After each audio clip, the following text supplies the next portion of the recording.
guys, welcome to my channel. It is Wednesday, so that means it's time for a Missing and Murdered. And today we're going to be talking about Sherri and Jarvis. She was an American murder victim from Forest Lake, Minnesota, whose body was discovered in Huntsville, Texas on November 1st of 1980. Her body was discovered within hours of her sexual assault and murder and remained unidentified for 41 years before investigators announced her identification via forensic genealogy in November 2021. Despite initial efforts to discover both her identity and that of her murderers, the investigation into Jarvis's murder gradually became a cold case. Numerous efforts were made to determine her identity, including several forensic facial reconstructions of how she may have appeared in life. The investigation into her murder is ongoing. Prior to her identification, Jarvis was known as the Walker County Jane Doe in reference to the county in which her body was discovered and where she was later buried in a donated casket. On November 1st, 1980, the nude body of a girl estimated to be between the ages of 14 and 18 was discovered by a truck driver who had been driving past the Sam Houston National Forest. She was lying face down in an area of grass approximately 20 feet from the shoulder of Interstate Highway 45 and 2 miles north of Huntsville. This individual called police at 9:20 a.m. to report his discovery. The victim had been deceased for approximately 6 hours, thus placing her time of death around 3:20 that morning. A rectangular brown pendant containing a smoke blue or brown glass colored stone on a thin gold chain necklace was found around her neck. Her ears were pierced, but no earrings were found in her ears nor at the crime scene. High-heeled red leather sandals with light brown straps, which investigators would subsequently discover the girl had been seen carrying while alive, were also recovered from the scene. The remainder of her clothing was missing. The decedent was approximately 5'6", weighed between 105 and 120 pounds, and was described by the Harris County Medical Examiner as being a well-nourished individual. Her eyes were hazel, and her hair was approximately 10 inches in length and light brown in color, with what has been described as a possible reddish tint, although her hair bore no evidence of ever having received color treatment. The features upon her body, the decedent's fingernails were bare and her toenails painted pink. Distinctive features upon her body were a vertical scar measuring 1.5 inches at the general condition. Sorry, missed a line. At the edge of her right eyebrow, and the fact that her right nipple was inverted. Due to the general condition of the decedent's body, including her overall health, nutrition, and excellent dental care she had received in life, she was believed to have come from a middle-class household. The cause of death was certified by the coroner to be asphyxia due to ligature strangulation, possibly inflicted via pantyhose, fragments of which, along with the decedent's underwear, were found inside the victim's vaginal cavity. The pantyhose and underwear had likely been placed inside the girl's vaginal cavity in an attempt to prevent her body from bleeding as she was transported to the site of her discovery. She had been sexually assaulted prior to her death with a large blunt instrument, both vaginally and anally.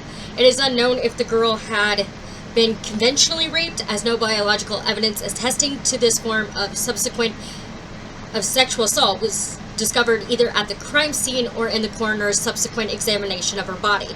The girl had also been severely beaten prior to her death, as many bruises were evident across her body, with her lips and right eyelid in particular being extensively swollen. In addition, her right shoulder bore a deep and visible bite mark. Following exhaustive witness appeals and extensive media accounts regarding this murder, numerous individuals, all of whom are now deceased,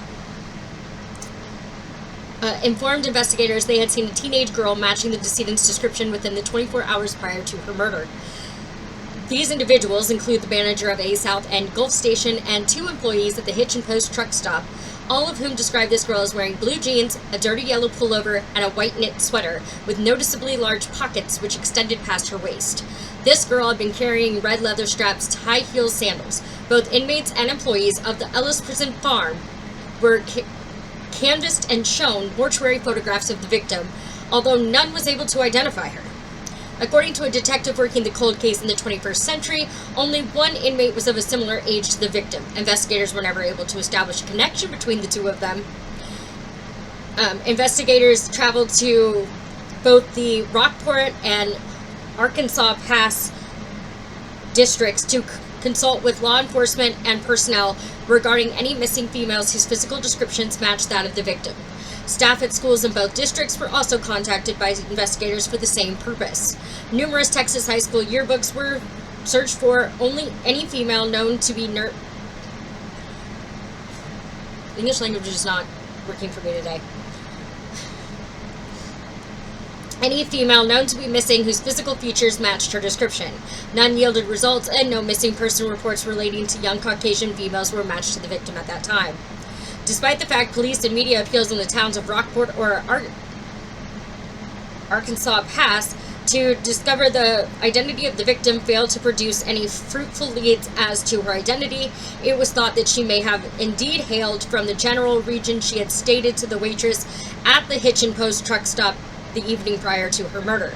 On January 16, 1981, the unidentified girl was buried in the Attucks addition at Oakwood Cemetery. Her burial followed an open casket funeral, and the cemetery in which she was interred is located within the city where her body was found.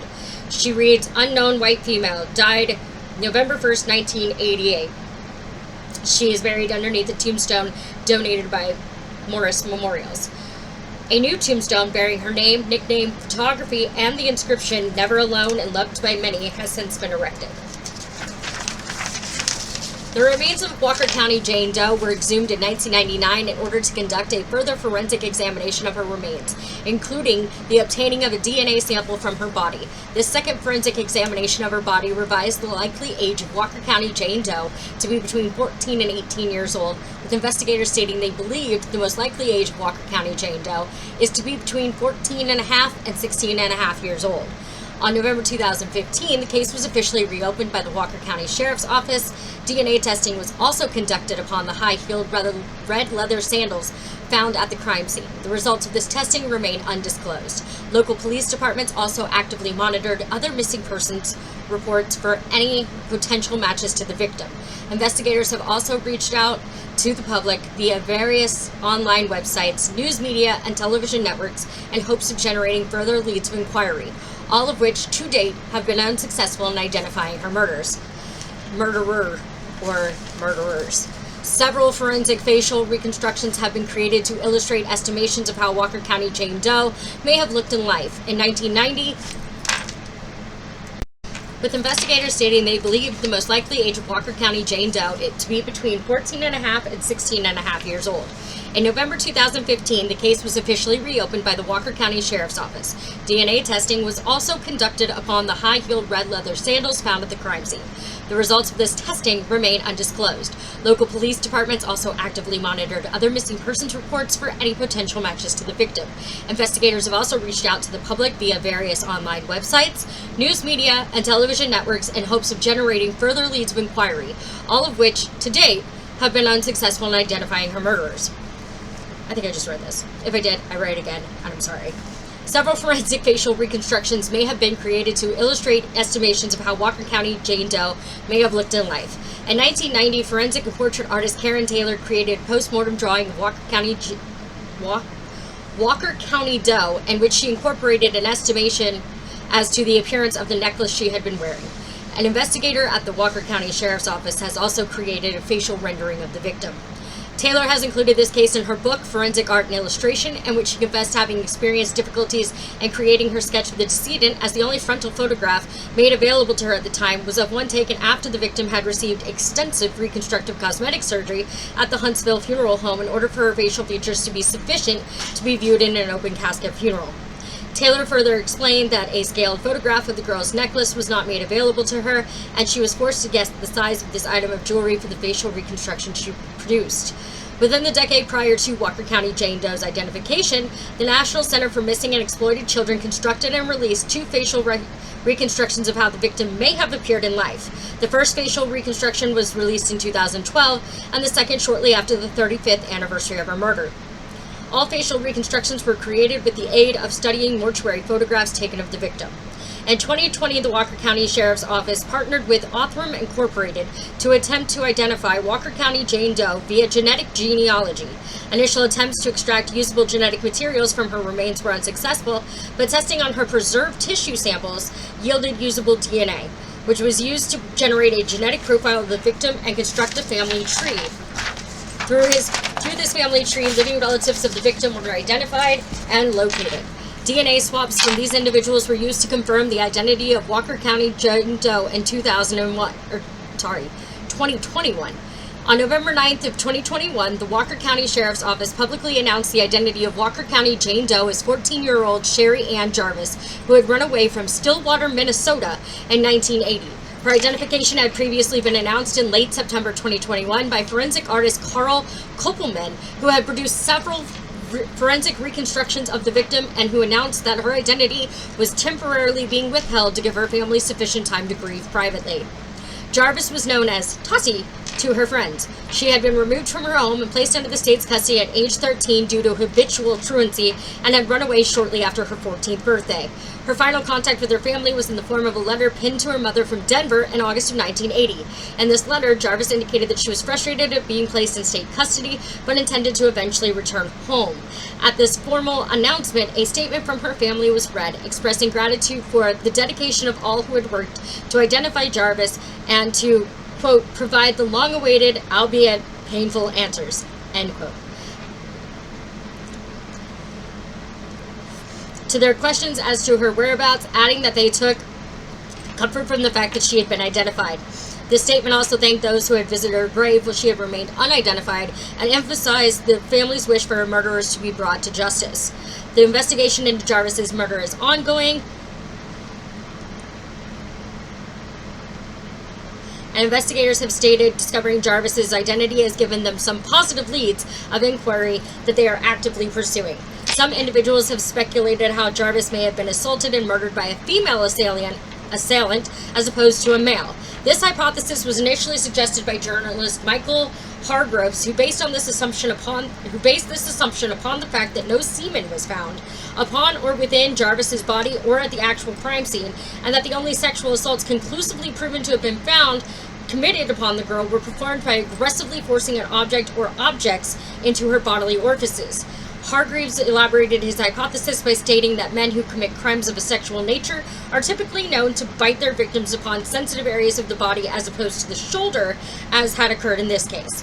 The active male perpetrators of murders committed with a sexual motivation, occasionally collecting souvenirs from their victims, was also noted to be inconsistent with this case, as the necklace Jarvis had worn was still present upon her body.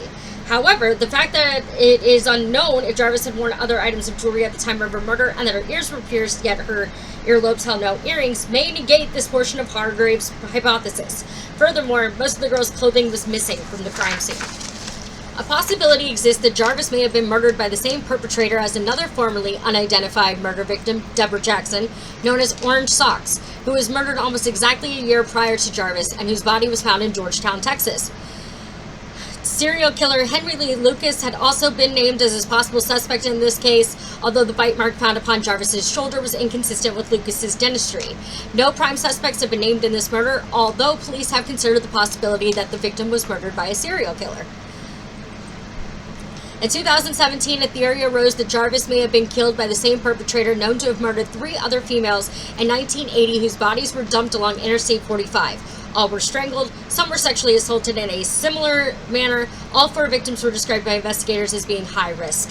One of the women, aged between 20 and 30, was found on October 15, 1980 in Houston. She was a black female with possible Asian heritage and had died approximately 3 months prior to the discovery of her body. A second female was also black. This decedent was estimated to be between 16 and 26 years old. Her body was discovered beneath a bridge in Houston in December of 1980. So there's not been any updates because I did check before I started filming this. There's been no updates. They don't know who did it. I'm not sure they'll ever know exactly who did it. But that is the very sad story of Sherri Ann Jarvis. I'm sorry, I was struggling so much with talking today. Like, it's just not, I don't know what was going on. Anyway, thanks for hanging out with me. And as always, make good choices, cautiously kind to others, and don't do anything I wouldn't do. I'll see y'all next week. Bye.